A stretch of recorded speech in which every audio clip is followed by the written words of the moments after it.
I'm going to read to you today my sign, Mayan Monuments, which is in the exhibit at M Street.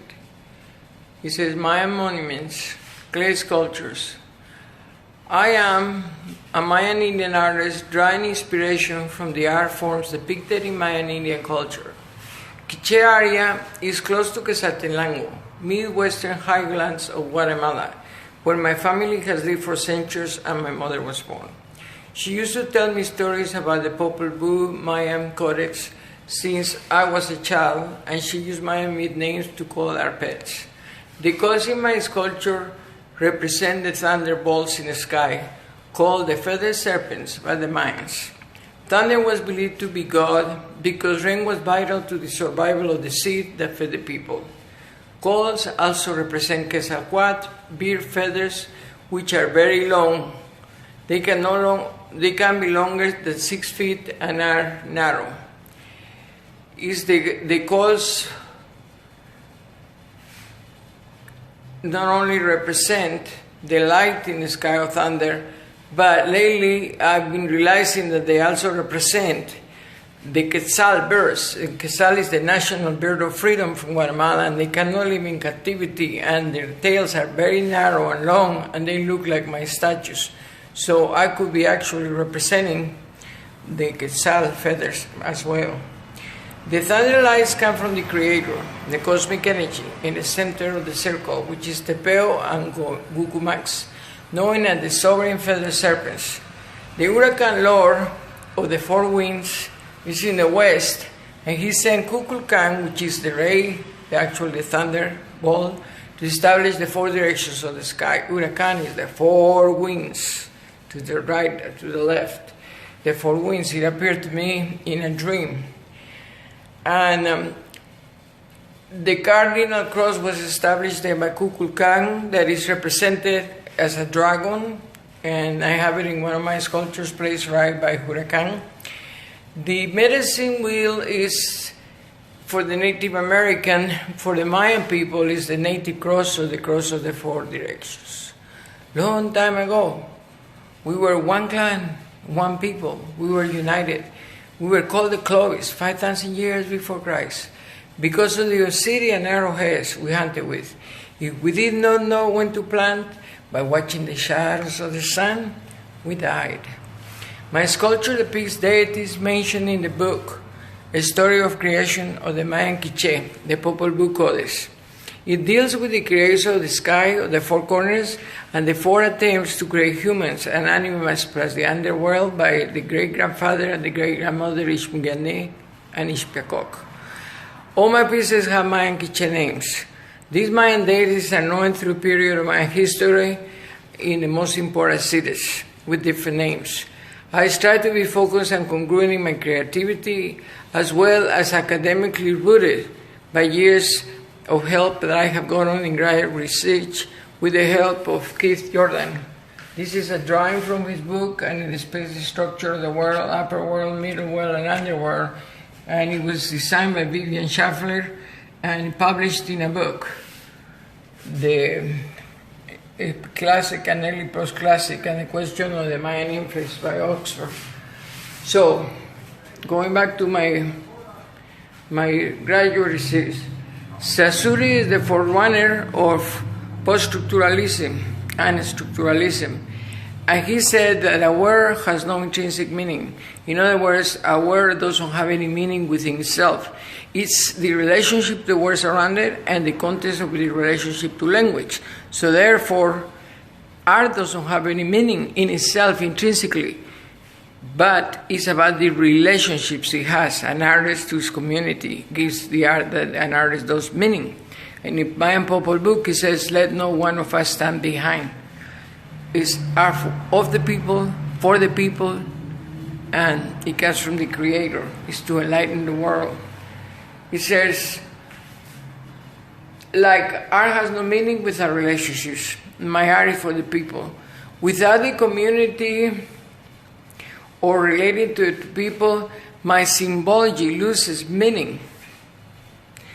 It loses its connection to its meaning.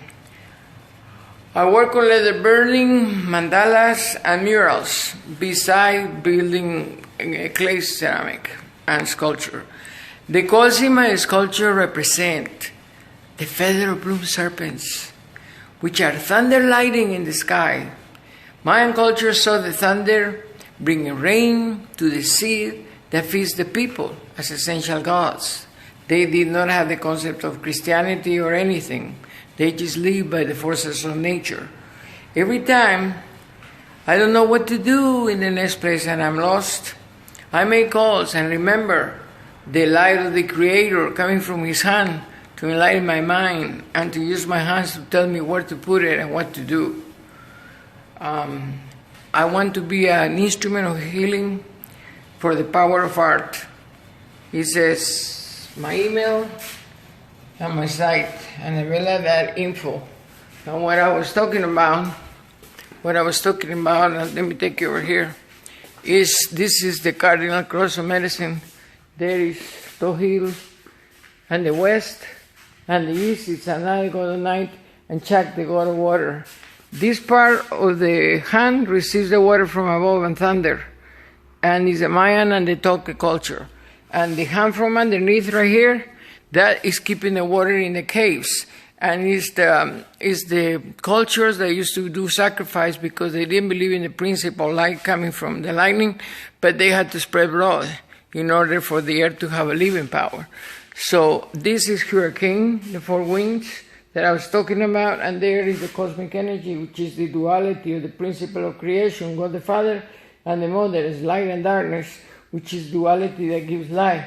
And this represents the soul and one God, creator of the universe, cosmic energy. This is hurricane that establishes the four winds in the four directions, or the Mayan, or the world really, which is the view of the Mayan cosmos, but it's actually the way it is.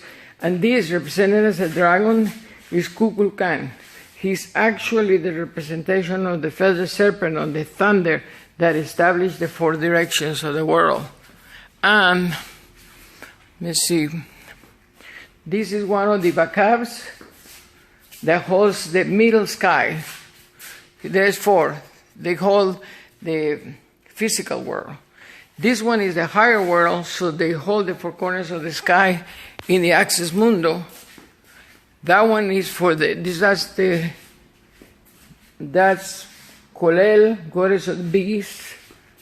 And then this is the middle world. Right here, we're representing the middle world. The middle world statues. And this is Hunapu. This is the mediator into the lower world. So this is the middle of physical world. And it says right here, the middle world is the physical world, is the material world and the ordinary aspect of existence, like merchants, warriors, travelers, artists, and priests. In current physical reality, Quiche assigns names to animals, nature, spirits, plants, and phases of life. For example, the god of weaving, the old age, the god of medicine, the god of fertility, the arts, death, etc. All the physicality deities are from the middle world, or the material world. The deities guide human endeavor, world, life, religion, and conflict. It's part of my research that is going to be on my project activity. And then my studio has deities of the underworld. And of course you can put the lights on it, but I like dim light for some reason because I'm a natural freak. This is the underworld. And this is Ishmukane and Hunapu, which are the hero twins that are in the video, the Popol Vuh, the only codex that has the history of creation for the Mayans. This is Ishkik, the mother of the hero twins, and this is Ishmukane, which is married to the great-grandfather Spiakok. And they together helped create the first human. Grandmother Day and Day Bearer is how they're called. And there, that's what I wanted to say. And this is the father of the hero twins. And this right here is Buku Kakis, which is the father, the most important father of Sipagna, and the other demon took us two sons. It's in the underworld. So there is a trilogy of life concept that's manifesting in all religions, really, like the Father, the Son, the Holy Spirit, birth, life, and death. It's everywhere in all religions. And the four directions, or the sky, which is in a lot of religions. So they're universal themes of duality that transcend time and space. And I'm hoping that they unite people, because we are one single region with one single common heritage, and we should be working together to bring unity and take down all the borders of division that keep diversity separated, when all sides of diversity are the multiple sides of one coin. We are one people, one clan, is one God. And he says in the Popol Vuh, let not one of us stand behind. Thank you. I had a vision to finish. The elephant, he was dragging himself along. And what he was saying, God, the voice of the Spirit told me, the elephant, while he's dying, is trying to live. He fights till his last breath to live. Not like man that are living and are giving up their breath to die because of